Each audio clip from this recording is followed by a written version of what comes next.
ہمیں شایع نہیں ہے کہ کسی چیز کو اللہ کے ساتھ شریک بنائے.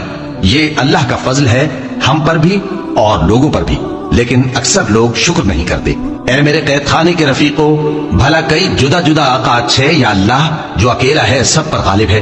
جن چیزوں کی تم اللہ کے سوا پرستش کرتے ہو وہ صرف نام ہی نام ہیں جو تم نے اور تمہارے باپ دادا نے رکھ لیے ہیں. اللہ نے ان کی کوئی سند نازل نہیں کی. سن رکھو کہ اللہ کے سوا کسی کی حکومت نہیں ہے. اس نے ارشاد فرمایا ہے کہ اس کے سوا کسی کی عبادت نہ کرو، یہی سیدھا دین ہے، لیکن اکثر لوگ نہیں جانتے. اے میرے قید خانے کے رفیقو، تم میں سے ایک جو پہلا خواب بیان کرنے والا ہے وہ تو اپنے آقا کو شراب پلایا کرے گا، اور جو دوسرا ہے وہ سولی دیا جائے گا اور پرندے اس کا سر نوچ کھائیں گے.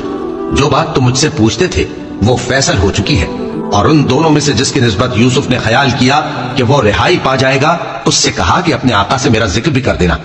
پھر شیطان نے اسے ان کا اپنے آقا سے ذکر کر